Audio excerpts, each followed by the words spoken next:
Indian cricket team के middle order batsman Sarfaraz Khan ताज़ा बेचारा आया है क्रिकेट के अंदर। लेकिन भाई साहब उसके इंटरव्यूज़ ये बताते हैं कि वो अपने कप्तान रोहित शर्मा से सुपर डुपर इम्प्रेस है। मतलब इतना इम्प्रेस है, उसने रोहित शर्मा को भुवन बना दिया। अब आप पूछोगे कि भुवन कौन? वो मूवी याद है लगान? तुम साला गरीब लोग नहीं, तुम साला गुलाम लोग। अब वो जिसकी मीम बड़ी हिट हुई थी, जिसमें उसने भुवन ने अपनी एक टीम बनाई थी देहातियों की, विलेजर्स की, और पेल दिया था ये अंपायर को। केड़ी अंपायर है? ब्रिटिश अंपायर को। हाँ वही टैक्स लगान वाली लगान मूवी। सरफराज ये कहता है कि मैंने 9-10 साल तकरीबन आईपीएल खेली है, मैंने काफ़ी मतलब कप्तान शप्तान देखे, दिस दैट, डोमेस्टिक क्रिकेट भी खेली हुई है ठीक ठाक किस्म की।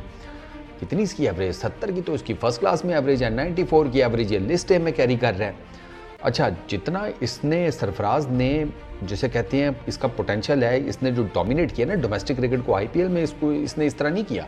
आईपीएल में ये कोई इतना खास नहीं अभी तक चला। हाँ, अभी अगर किसी कोई टीम इसको लेती है तो वो उसके बाद जो भी इसका हिसाब किताब है वो एक और चीज़ है, लेकिन आईपीएल को ये उस तरीके से डोमिनेट नहीं कर सका जिस तरीके से इसने किया है डोमेस्टिक क्रिकेट को। फिर उसी की डोमेस्टिक क्रिकेट की बेस के ऊपर तो ये इंडियन क्रिकेट टीम में आया, और आते साथ ही इसने इंग्लैंड को 2 50s जड़ दी। टोटल इसने मेरा ख्याल है 4-5 इनिंग्स में इसकी 3 50s हैं। ठीक है, तो अब आप खुद सोचें ना, इंग्लैंड की टीम के अगेंस्ट आपने 3-4 50 स्कोर कर दी हो अपने जिसे कहते हैं ओपनिंग सीरीज़ में, डेब्यू सीरीज़ के अंदर, तो ये बहुत बड़ी बात है। तो उसने ना बेसिकली सरफराज ये कहता है कि मैंने रोहित शर्मा को, मतलब वो कहता है कि यार नेक्स्ट लेवल कप्तान है वो भुवन है। वो टीम को स्क्रैच से उसने खड़ा किया है, उसने टीम की जिसे कहते हैं ना एक छवि, एक काया पलट दी है। उसने ना इंडियन क्रिकेट टीम का जो फेस है वो चेंज कर दिया है। विराट कोहली के अंडर यही ऑलमोस्ट सारी क्रिकेट टीम थी, लेकिन ये आपको एक अग्रेसिव नज़र आती थी। उसमें कई दफ़ा ना आपको नज़र भी आ रहा होता था कि यार ये नकली से एग्रेशन शो कर रहे हैं कुछ प्लेयर्स, और तबीयत नहीं है ना एग्रेशन वाली। अब मुझे एक बात बताएं, आपने बुमराह को, स्पेस बॉलर है, कितना एग्रेसिव होते हुए देखा है विकेट टेकिंग के बाद या समथिंग लाइक दैट? कितना बड़ा रेयर होता है वो, उसकी नेचर में नहीं है। आप कुलदीप को देख लें, कितना एग्रेसिव होता है वो विकेट लेने के बाद। अन्ना को देख लें, रविचंद्रन अश्विन को, ठीक है। फिर उसके अगेंस्ट अगर आप शामी भाई को देखें, वो आपको मीडियोकर नजर आते हैं। कई जगह वो ठीक है, आए, बॉल की, विकेट ली, ठीक हो गया। वो कई दफ़ा आपको फुल टाइम पम्प्ड नज़र आते हैं। अच्छा, सिराज वो अग्रेसिव आपको नज़र आता है, वो उसका एड्रेनल रश चल रहा होता है। तो ये हर प्लेयर का अपना होता है ना हिसाब किताब। अच्छा, रोहित शर्मा ने ना, अब रोहित शर्मा का आपको पता है वो उसका एक इंतहाई डिफरेंट किस्म का है। एक तो वो मुंबई का है, उसकी ज़ुबान ऐसी है, डायलेक्ट ऐसा है। वो सरफराज ने भी कहा ना कि वो ऐसे लगता है कि डांट रहा है, वो डांट ही नहीं रहा होता। उसने कहा यार हम मुंबई वाले बोलते ही ऐसे हैं।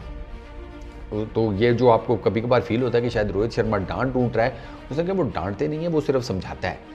वो आपको कभी भी ना डांट के या स्कोल्ड नहीं करेगा या समथिंग लाइक दैट, ना वो कहता है वो ठंडे मिजाज का आदमी है। और वो तो रोहित शर्मा के मुंह पे लिखा है वो कितना कूल काम किस्म का जिसे कहते हैं बैट्समैन, प्लेयर, कैप्टन, जो मर्जी आप उसको कह लें। तो वो कहता है कि वो ना हमें चीज़ को समझा देता है कि यार ये चीज़ ऐसे है। फिर साथ में आपको जिसे कहते हैं आपको लेकर भी चलता है। पूरी टीम को उसने जज कर दिया है, पूरी टीम उसके अंडर जनाब जिसे कहते हैं कि फुल टाइम एक दूसरे को सपोर्ट कर रही है। ये जो उसने कहा ना बेसिकली कि मैंने इसको लगान मूवी में क्यों रेफरेंस दिया, वो रेफरेंस बेसिकली इसी वजह से है क्योंकि सरफराज को ये लगता है कि रोहित शर्मा ने आकर टीम को ना एक बिल्कुल नया लुक दे दिया है, एक बिल्कुल डिफरेंट किस्म का लुक दे दिया। और ये बात वाकई फैक्ट है कि अगर आप विराट कोहली के एरा की टीम को चेक करें और अभी इंडियन क्रिकेट टीम को चेक करें, कई प्लेयर्स तो उस पर्टिकुलर टाइम में भी थे, अभी हैं, तो आपको ना एक बड़ा डिफरेंट किस्म का दोनों टीम्स का ऑरा नज़र आता है। डोमिनेटिंग दोनों थी। मैं ये बिल्कुल नहीं कहूँगा कि विराट कोहली के अंदर टीम इंडिया परफॉर्म नहीं करती थी, फलाना टिमकाना, नहीं। Dominating team India Virat Kohli के अंडर भी थी, रोहित शर्मा के अंडर भी है, क्योंकि बेसिकली प्लेयर्स तो वही है ना, उनका स्किल सेट वही है, टैलेंट वही है, नया ब्लड आ रहा है, सिस्टम बड़ा ज़बरदस्त किस्म का इंटैक्ट है, नए प्लेयर्स देता जा रहा है। Sarfaraz is 1 example, Dhruv is 2nd example, Bharat is 3rd example, Jaiswal is 4th example, you name it भाई, Patidar is 5th example for that matter. चलो, मतलब आप एक सीरीज़ में, इंग्लैंड जैसी सीरीज़ में आप नए लड़के ट्राई कर रहे हैं और वो डोमिनेट कर रहे हैं, तो ये आपको मतलब एक नया लड़का तो आपको टेस्ट सीरीज मतलब बचा के दे देता है, चौथा टेस्ट मैच ध्रुव। तो वो जिसे कहते हैं ना एक इंडियन टीम की वो जो एक जिसे कहते हैं परसेप्शन, एक उनका फेस, वो नो डाउट रोहित शर्मा के आने के बाद चेंज हुआ है। और रोहित शर्मा की अपनी पर्सनैलिटी ने बाकी इस टीम को ना जिसे कहते हैं कि ना एक नेक्स्ट लेवल पर उठाया। और सरफराज यही सारी बातें करता है। वो कहता है कि मैं वो जो IPL का अपना वो टेन्योर बता रहा है, वो अपना एक्सपीरियंस जो डोमेस्टिक क्रिकेट का बता रहा है, लिस्ट ए क्रिकेट का, यू नेम इट, वो कहता है कि यार ये बंदा जो है ना, ये बहुत चिल आदमी है, इसके साथ मज़ा आता है, इसके साथ फ़न है। और वो ना अंदर से उसके लिए ना एक ऑटोमेटिकली रिस्पेक्ट निकलती है, एक ऑटोमेटिकली एक मोहब्बत निकलती है। सरफराज ने यह कहा कि प्लेयर्स का उसने नोटिस किया है कि खुद की उसने अपनी बात की, उसने दूसरे बाकी प्लेयर्स की भी बात की कि रोहित शर्मा के लिए ना अंदर से आपकी एक रिस्पेक्ट निकलती है, एक अंदर से मोहब्बत निकलती है कि यार हमारा कप्तान है, हमारे साथ चल रहा है ईच एंड एवरीथिंग, मतलब वो नर्वस नहीं हो रहा, आपको गिरने नहीं दे रहा। कप्तान का यही होता है, कप्तान ने कभी भी अपने प्लेयर्स को गिरने नहीं देने होता। MS धोनी ये करते थे, विराट कोहली ये करते थे, रोहित शर्मा भी यही कर रहे हैं, वो प्लेयर्स को नहीं गिरने देते। बैड परफॉर्मेंस हो गई, बुरा खेल गए, बट लटरम पटरम कोई फ़र्क नहीं पड़ता।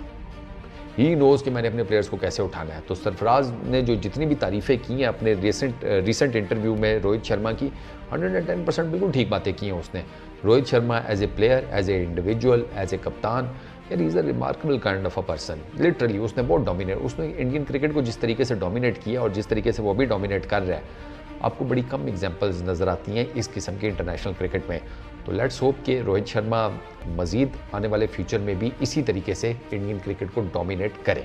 इस वीडियो में इतना ही, अपना बहुत ख्याल रखना यार, नेक्स्ट वीडियो में मुलाकात होगी। सब